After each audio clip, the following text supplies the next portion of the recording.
พรสวัสดีสบายดีทุกท่านสวัสดีทุกคนวันนี้อาตมาภาพครูบา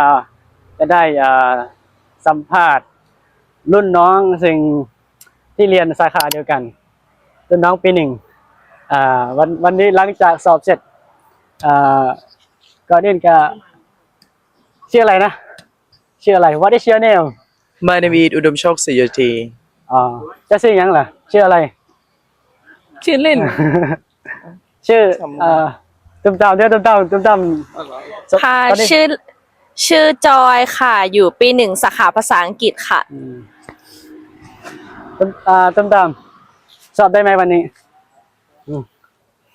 พูดเป็นธรรมชาติเลยแล้วพี่จะไปตัดต่อตั้งใจสอบไงเพราะว่าก็ติวเหมือนกันตั้งใจมาสอบก็ติวมาเยอะติวมาเยอะเหมือนกันก็คิดว่าน่าจะทำได้ดีที่สุดวันนี้เป็นวันสุดท้ายของการสอบไฟนอลเนาะไฟนอลเอ็กซ์ก็คือสอบปลายภาคของปี69เนาะปี69ปีนี้แล้วก็อันนี้ก็เป็นน้องเดี๋ยวโยมจอยนั่นเองเนาะเรียนปีหนึ่งใช่ไหมใช่ค่ะวันนี้สอบเป็นไงบ้างยากไหมก็ค่อนข้างยากอยู่ค่ะเพราะวันนี้สอบภาษาอังกฤษนะคะสอบภาษาอังกฤษแนะนำตัวหน่อยเป็นคนที่ไหนชื่อจอยค่ะบ้านอยู่พัทยาค่ะแต่ว่ามาเรียนอยู่ขอนแก่นค่ะพัทยาตุ้มตามเป็นคนที่ไหนนะเป็นคนภูเวียงขอนแก่นเจ้าเป็นคนภูเวียงบ่เป็นคนภูเวียงเล่าได้บ่เล่นนิดหน่อยเราว่าภาษาลาวจะคำหนึ่งเนาะบอมันพอได้ยินเป็นตุ้มตามต้องเอาขึ้นจังหน่อยไหมนะบอสบายดีตุ้มตามนี่เป็นคนขอนแก่นเนาะทั้งหลายสบายทุกคนมื้อนี้จะมันเป็นอากาศร้อนเนาะอากาศค่อนร้อนแต่ว่า